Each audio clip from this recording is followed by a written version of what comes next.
Recording by Ragini music studio Vishnupur बाजार। क्या नाम है आपका? डीजे उमेश, सुखीपुर बाजार। बरनिक आहा के गाल पकतीलिए, बरनिक आहा के गाल पकतीलिए। कालू न प्यार सजनी दो न दिलिए, कालू न प्यार सजनी दो न दिलिए। बरनिक आहा के गाल पकतीलिए, बरनिक आहा के गाल पकतीलिए। कालू न प्यार सजनी दो न दिलिए, कालू न प्यार सजनी दो न दिलिए। Recording by Ragini music studio Vishnupur बाजार। Umesh Music, Umesh Music, Umesh Music, Umesh Music.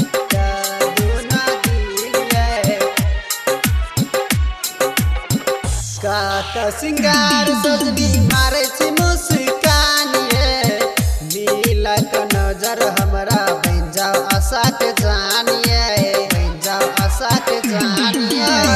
काका सिंगार सजनी मारे छी मुस्कानिए, नीला के नजर हमरा बन जाओ आशा के जानिए। छोड़ब ने तोड़ब हम प्यारी के सीलिए, कालू न प्यार सजनी दो न दिलिए। Recording by Ragini music studio Vishnupur बाजार। क्या नाम है आपका? डीजे उमेश, दो न दिलिए। सुखीपुर बाजार। चली जब आहक बड़ा बाजार में, देखली हम अहाँ के सुलहो श्रृंगार में, सुलहो श्रृंगार में।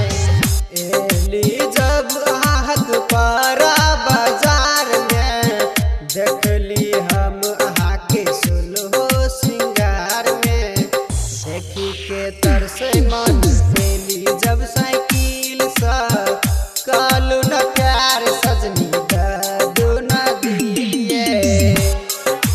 Recording by Ragini music studio Vishnupur बाजार।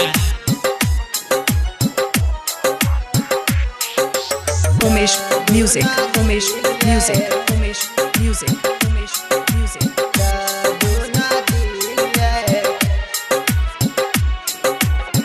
राइटर संतोष दीवाना के करुणे बेगाना, सिंगर कृष्णा जी के बना लो परवाना, बना लो परवाना। राइटर संतोष दीवाना के करुणे बेगाना, सिंगर कृष्णा जी के बना लो परवाना। सिंगर कृष्णा गावे हस पारा से गीत ये, कालू न प्यार